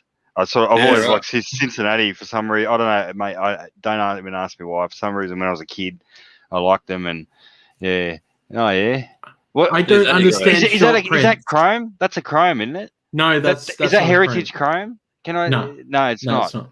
Oh, because it looked like because they got like chrome inserts. It looked purple on my screen here. No, But, it's black. It's oh, a short right, print black. right. Yeah. No, I just that's the point about like I don't really understand the heritage thing. Like here's like a rookie insert. Yeah. But apparently it's that's short the print rookie card. or something, and I don't understand. So that could be their rookie card in Heritage because they may not have another. Well, it's funny you should say that. It's that one isn't. That one's the rookie insert because this here is the rookie card. Yeah. Yeah. Right. Yeah. That's right. But I'm gonna tell you, I dig that. Yeah. The fact that Topps Heritage is like old school in the back. I like the cards. They're just. It's hard to not feel a little bit junky, eh? But the cards are beautiful. I really like Heritage cards and that, but there just seems to be so many, like variant. Like there's blasters, bloody. But even in the hobby boxes where the number goes up to like 400 and something, because it's like 200 and something is the regular set, and then past that, like once you go past 200, you get into high number short print variants, and it's like what? What's this? You can buy a minor league. You can buy a minor league Heritage box as well. I mean, not that I don't think they're available in Australia, but yeah. I got a couple of baseball cards out of Tier 1. What do you got there? I was like, looking there. Oh, look at that. See if I can get that near the camera. I can't actually. What's that? Who's the player? David Wright for the Mets. I don't know if that's working or not. It's just reflecting back. Probably show him a bank pin number or something. Is that on card or is that on a sticker there? I think it's actually on card. Yeah, Topps do a lot of on card. I find the Topps autos, they seem to. It actually varies per product, but the Tier 1 they seem to have a lot of on card. Well, it's funny you should mention that because let me just pull these out. Hang on. Oh, dude, I've got so much to show you. So this is a Shane McClanahan to 300 on-card auto. It's done in fucking ballpoint pen. I kid you not. Oh, that's. I remember you showing a picture of that. What it's just like that's a Topps Tier 1 done in fucking ballpoint pen. What the fuck? Here's one to 25 I take back though. my previous. And this is Rod Carew done in gold pen. And it's messy as shit. Yeah, that's cool though. Dude writes like a baby. That's like the Beastie Boys. Got mad hits long on Rod Carew. Yeah. Love it. But the weird thing about Bowman is that you get these Bowman chrome refractors. Yeah. And then you have, let's see here, Bowman chromes. So these are the Bowman first that I was talking about. It literally just says first on the card. Yeah. And if you look it's on the back, because the number of the card will be BCP something. This one is BCP 125. Yeah, so Bowman Chrome prospects. Sometimes you can get because I've had it where you get sets and you confuse the cards up because you can get Chrome, you can get Bowman Chrome in like these mega boxes. You can get them in different variants, and then if you get confused, just check the back out and you check out BCP. It's funny you should say that because I've got a whole heap here that aren't technically prospects, but are all numbered BCP, like this one. Yeah, because it's still because it's actual prospect still. Like the card, that player, he hasn't been called up to the major leagues yet, so he's not on a full-time roster on the major leagues yet. That's just a few. I've been stockpiling these from breaks, so. But normally those players are pretty close. So what they do, they pick the best of the younger bunch, that are that year's prospects or whatever, and then But you can also get Bowman draft, which is all the players out of the draft and that, which are real young and that. So Jimmy P says there, that's what Hendo needs to go for. He's going for a Lacey, go for some of these young baseball prospects, mate. I tell you what, getting a 10-year grind. A lot of money to be made, but you got to know I'll what you're give Panini doing. props because Absolute always looks good. That's 35. Yeah, that's right. Like Peter Lee says there with Dominguez. Look how big he was in all his prospect autos and that. Yeah, So that's a nice. What is that? Absolute? What's that? That's Absolute. Yep. Yeah. That's a nice card. That looks nice. Yeah. It's Panini just such do a great nice card. It's baseball just a cards. shame that they don't Yeah. have the fucking license. Like,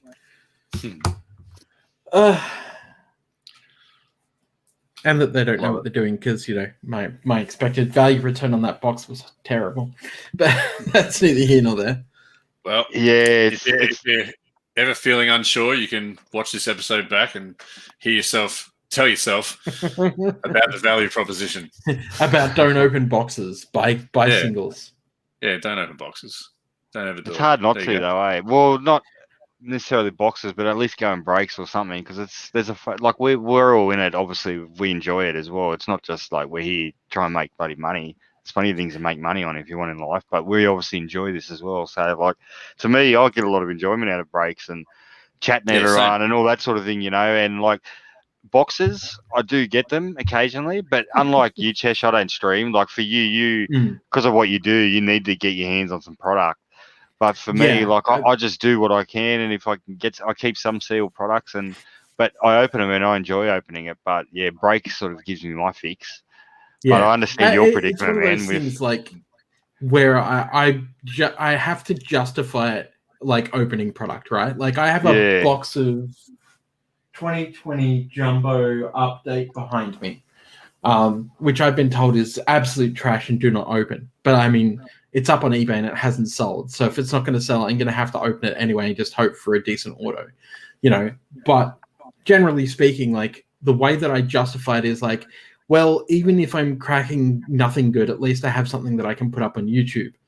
But then you start doing the maths around how many people are going to watch this versus the cost of the box. And then if you're paying $600 for a hobby box and it's going to be watched by maybe 50 people, like, ooh, that feels bad. Like if I had like thousands of people watching those videos, I wouldn't feel so bad about it. But I mean, there's only so much reach that we can do, Yeah. Mate, mate, you're having a go. I'll give you credit. And I probably swear too much on my show, to be honest. Yeah. Hey, did you guys see that Jordan sale for 180 grand that got cancelled by eBay? Yeah, there was a lot of problems around that, actually. Yeah, did you see about that? I just thought I'll quickly bring that up because that was pretty hype in this week. Yeah. Yeah. If you know it, Chesh, you want to tell the story? Yeah. Absolutely. So there was a Michael Jordan that quote unquote sold for $180,000 over the weekend on eBay. However, it didn't technically sell and they cancelled it. And the reason being is because there was multiple fail safes put into place so that, bidders were security verified and reputable, et cetera, because they wanted to make sure that the bids on such a high-priced item were true and correct by authorized agents bidding, right? So Sasha T, Burbank Cards, and a whole bunch of other high-level people were trying to bid on it. And for some reason, even though they had the security clearance to bid on it, their bids weren't going through. So something had happened at the corporate level within And it was eBay. a PWCC auction, wasn't it? Yes. Something happened within eBay where Cody, where they'd stopped the bids and nobody bidding on it knew why. So then everyone started reporting that this Jordan had sold for $180,000. It's like, actually, no, it didn't. Can we stop that? So everyone just jumped on the bandwagon. But yeah, for some reason, eBay big drop, isn't it? That's why it was news, because it was such a big drop from for 180 grand. So on that, like, I mean, if I had 180 grand spare, I'd be definitely throwing the hat in the ring. Oh, absolutely. For a PSA 10 Jordan, hell yeah. Yeah, and that's the thing. It was a PSA 10 Jordan. It wasn't like a 6. It wasn't an 8. It was clean. a 10. Did you see the case? It was graded very recently. Clean. Yeah. It was graded. Like, it was 5.9 was the number it started in. Like, it was a new slab. Like, the Lighthouse slab with the QR code and all that on it. I wouldn't be surprised if somebody had sent it to PSA. Somebody who owns a 10 had sent it to PSA and got it reslabbed. Yeah, that's with a new slab. Good. Yeah, because that's actually what I do. When they do that, do they give a new number? I don't know. I think they use yes. So they wouldn't, though, would they? Doesn't that compromise? Well, it's funny you should mention that. No, because they can cut the pop down. Like, if you crack a card, you can send your label in, and then they take it off the pop report. So they can take cards off the pop report as quick as they can put them on. Right. Exactly. Yeah. But yeah, look, it's a whole thing, and I'm probably not the one to talk about PSA and their policies and how they do stuff. As far as I'm aware, if you resend in a card for whatever reason, they reslab it and they regrade it. That's what they were doing with a whole bunch of people that were sending in for reslabs. Shit, you'd be scared with some old cards that are a bit off I'd center be or something. shitting myself with a Jordan. I would think there's a lot of PSA 10 Jordans that are like 40, 60 centering, you know, and you're like, there's no way that's actually a 10. Yeah. Like, and no way. If I was to do that myself, if I was sending something to PSA to be reslabbed and it was something that expensive, I would be saying to them, like, if this is not going to regrade the same grade, I will not send it to you. So please let me know. If I send this to you because it's a 10, will you uphold the 10 on this card? Because if you don't, you are costing me money. Because you imagine fucking sending in a 10 and it comes back an 8? Like, and all of a sudden, you've just lost exactly like $250,000. Exactly what Cody just said. Verbatim. Yep. Exactly. 10s were going in and they were coming back 8s. And you can't tell me that that's not them manipulating the pop report.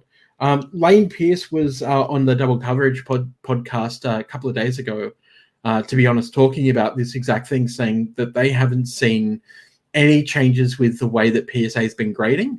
And it's like, I understand that you being a PSA representative, technically speaking, because your business is built around, your side business is built around that.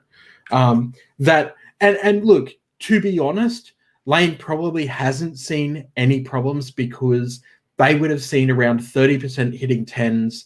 And even when the amount of subs going through triple or, double or triple, they're still seeing the same amount, the same percentage of slabs. We're talking about reslab. That's a whole different scenario, right? And probably, I don't know how many reslabs that Lane and his crew do over at PSA Grading Australia or whatever it's called. But I know for a fact that when you look at those PSA grading third parties here in Australia, like Welcome Stranger, they don't do a whole lot of reslabbing, right? Because once I wouldn't imagine they would do a lot of it. Yeah, most people don't bother unless it's got a crack or scratched up or something like that. Most people wouldn't even bother. Exactly. But what we are seeing, what we are seeing is reports of people in the US and even people here that are submitting their card for a reslab, and it goes from a 10 down to an 8. Man, that is absolutely controlling the pop report. I would not send it in. There's no way I would even send it in. No way. I wouldn't bother. But that risk is too huge. If you're holding, like it's like you said to me one day, CP, it's bird in the hand. Yeah, man. And a few young cats out there might not understand a bit of, it's consider and value what you have now. Potentially don't try and flip it and rip it, because you might get exactly that. You might get yourself an 8 instead of a 10. Yeah. But you'll notice I put the Brady helmet in the background this time. Yeah, looking good there. Slabs. Very nice. Oh yeah, sorry. We'll be there for too long. Speaking about slabs, this is one I wanted to bring up because this is a PSA Mint 9 Larry Johnson orange border refractor test issue mystery finest. Yep. There's plenty of pictures on my Instagram and stuff. This is a 9. Why it's a 9, I have no idea. This is my problem with PSA, right? So if I'm looking, there's a print line that is very hard to see on the left-hand side between the L and the A in Larry that goes up the whole way on the card, right? It's extremely hard to see. That's maybe why I got a 9. I would not resubmit this. I would not crack and resubmit this at all. I would not even resubmit this for a reslab. Because I think this would probably come back an 8, right? Yeah, based on how old the card is, based that the back is a little bit off-centered. As you can see here, there's more on this side than there is on this side. They used to not care about rear that much. These days they seem to, some of the reports that you see. Well, look, I don't know.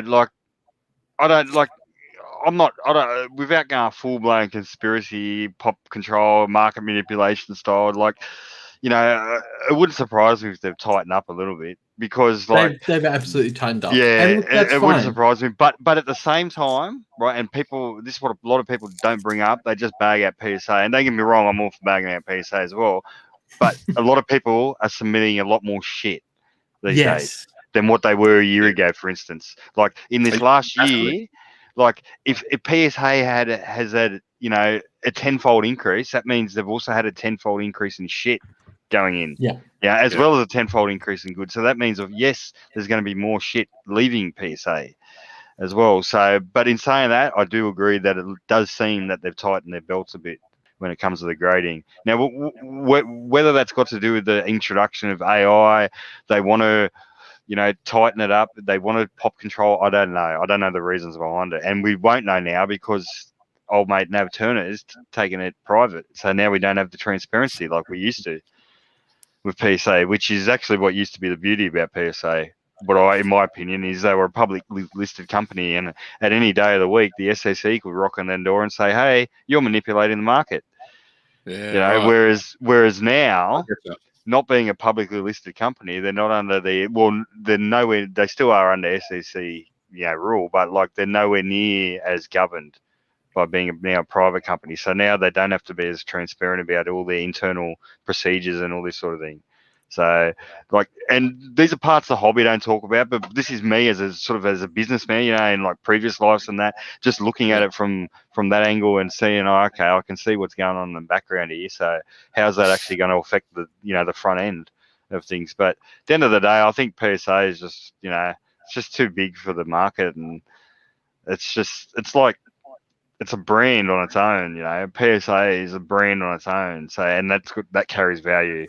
So if you've got a card attached to that PSA brand, then it's going to increase in value. And just like BGS does, but the BGS brand isn't quite as valuable as PSA. You look at HGA, someone like that, like that's a newcomer. There's a lot of hype, and we'll see. Hopefully over time, it can be just as strong, if not even more competitive, because you might find some of these little niche ones like actually end up overtaking in price because they're almost like boutiquey. You know what I mean? If you know what I mean. Whereas like PSA becomes like the generic norm type standard, whereas you've got a lot of shit underneath it, but then you may have some that are also above it. That's also like if you look at any market, like this market is no different to any other market. So like if you look at any other market, like fashion, for instance, you got exactly that. You got shit stores, you got middle of the range, and then you got this base level, department store level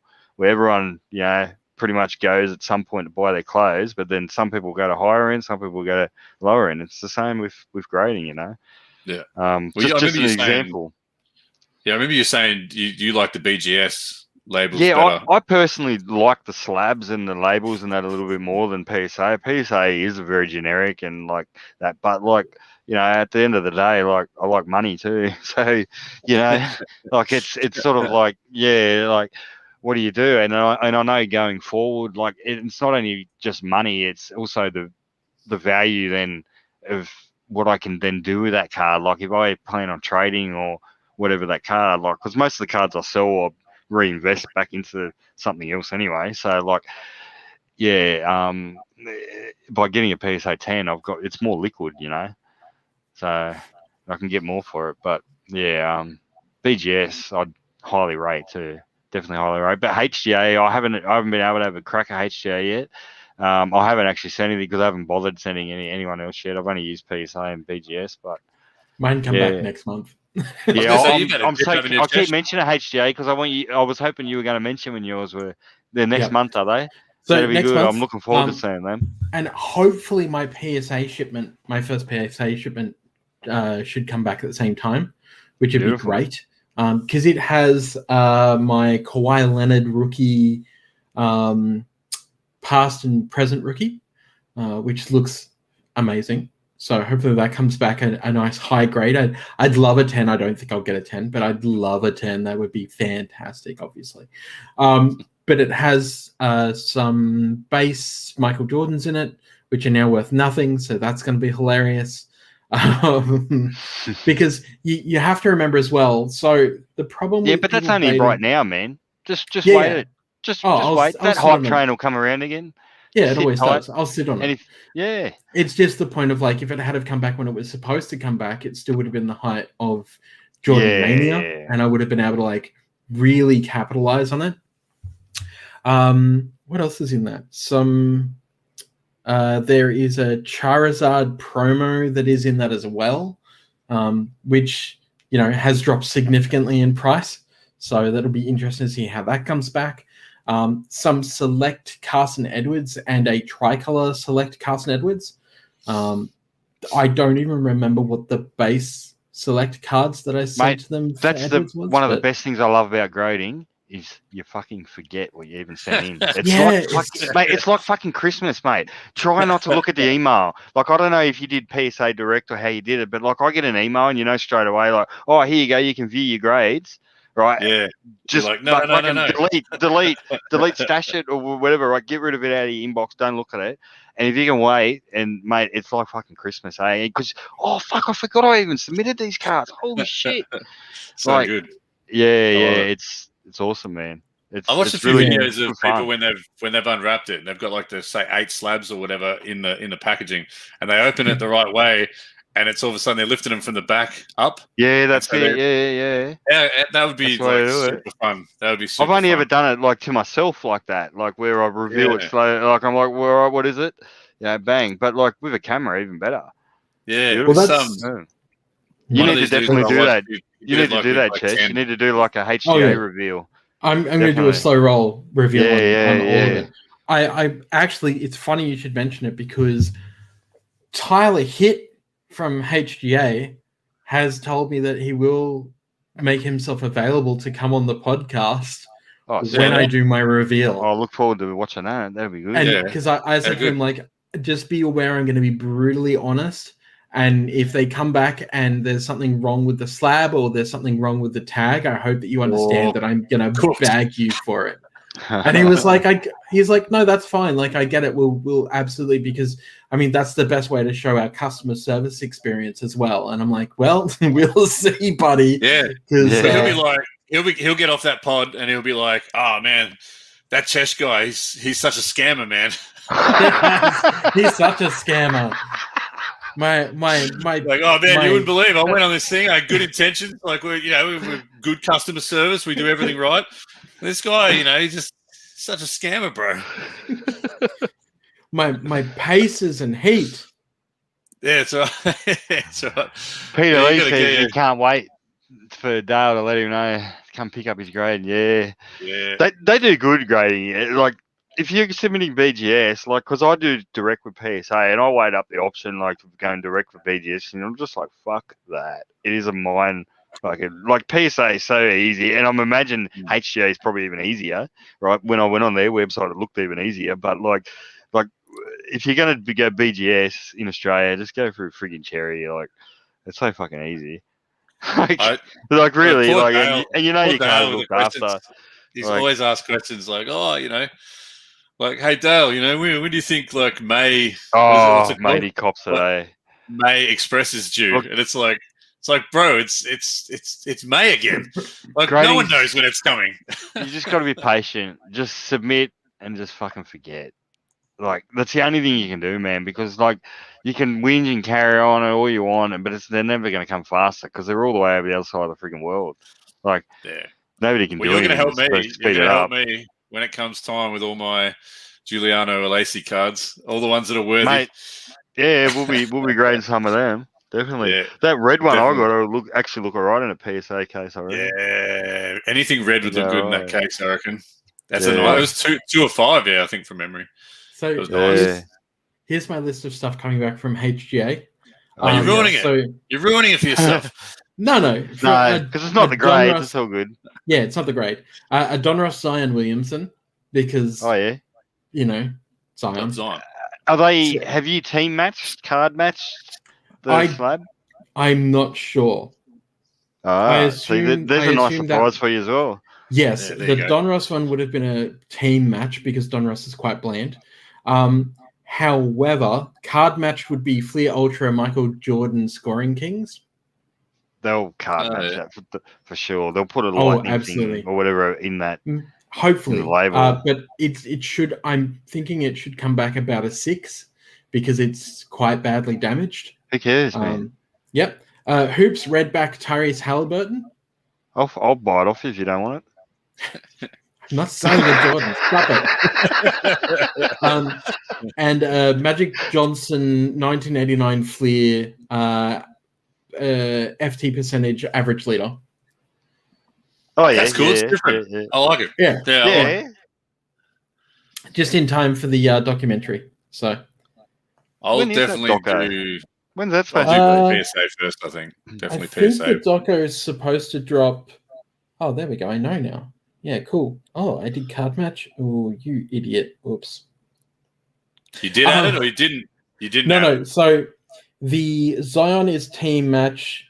The Jordan is card match.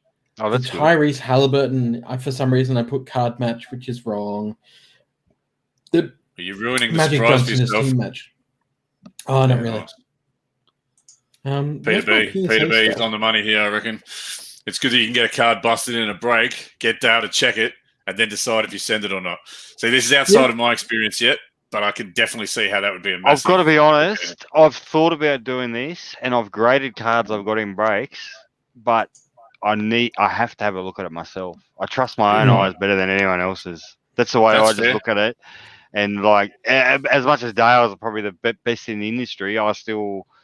trust my own eyes more than, and even though I wear contact lenses, I still trust my own eyes more. Yeah, but I want to have a look at it because spending the money though. Yeah, it's a lot easier just because you can't assess it on screen like if you're trying to assess it yourself. So you have to get it in hand. Exactly. Like Punter, I think that you'll like my second PSA submission.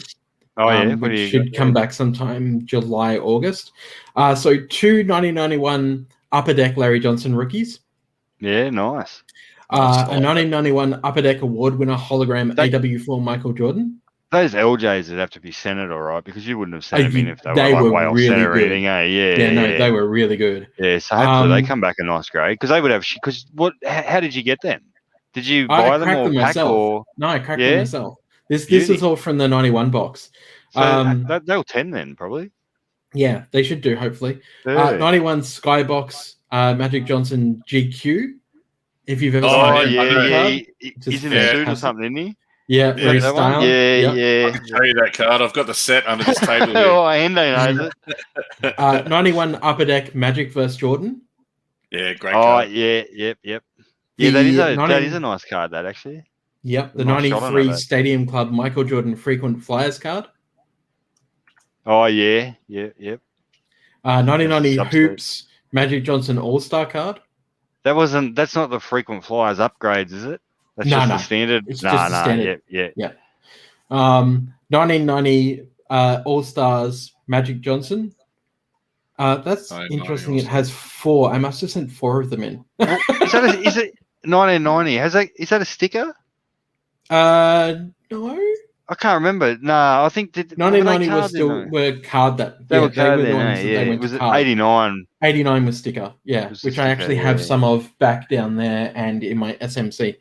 I like those old stickers. Yeah, and a 1991 Upper Deck Magic's Moment. There's some I can't remember that card. 91 Upper Deck Magic's Moment. You'll love it when you see it. Like it's real classic. It looks gorgeous. Well, hopefully you get them back in time before the docker if you're looking to move them on. Yeah, you can make a bit of coin out of it, man. Because the good thing is with PSA sub, what I've found is you pretty much just need one card to hit a 10, and you'll be able to get your money back. Yeah, exactly. Because you'll be able to sell for a couple, at least $200-300, and then bang, you got your money back for the order. You covered your cost of your order. Yeah, this is hilarious. So I just found my first PSA order. We've got 2 base. What is that? 92, 93 Fleer Ultra. Oh yeah, Michael Jordan, Shaq rookie. That's that greeny looking. No, yeah, it's the greeny. It's got the aqua green. Yeah, slanty looking thing on it. Yeah, diagonal thing. Yeah. Michael Jordan numbers point leader from Skybox 1990. Oh, okay, 1990 Skybox. They're the gold. They're the gold outline. Or the gold border, man. No, they're the white ones. Base white ones. I thought it was 91. Oh yeah, that's 1990, 91. Yeah. Because I think we're talking 89, 90. Skybox is the you're brown talking, one, isn't it? Yeah, you're talking the wrong ones. Yeah. One of my mates and I, we had a night where we busted a box. Yeah, that's cool, Chesh. Oh yeah. We busted a box of the 89-90 and we busted a box of 90-91. Like, so we sort of figured we'll get a set each. We didn't quite get there, but we got pretty close. So yeah, that's fair. The good thing about those boxes is that they don't brick. That's what's good about them. Exactly. They're cheap and they're junky, but they don't brick. So the cards coming out, they're quite often good candidates for grading. Yeah.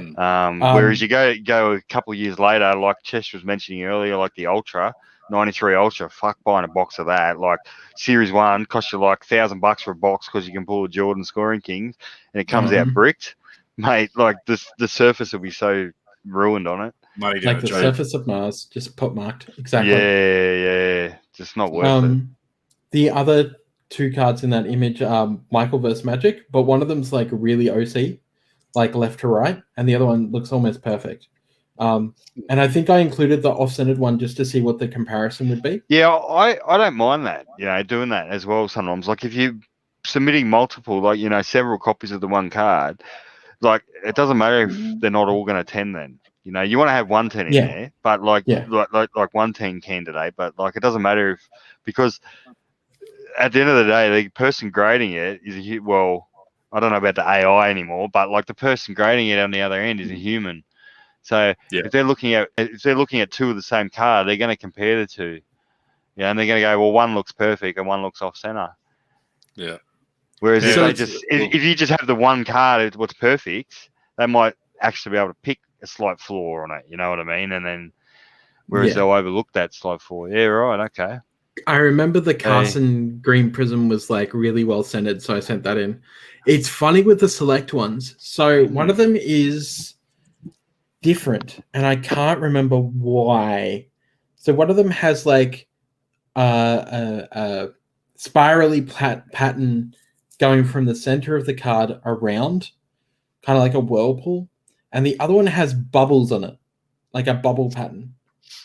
And I don't remember what that one was called, but yeah, the tricolor was the cool one with the wavy pattern, and the base silver isn't a base silver. Oh, the bubbles one will be like fast break or something.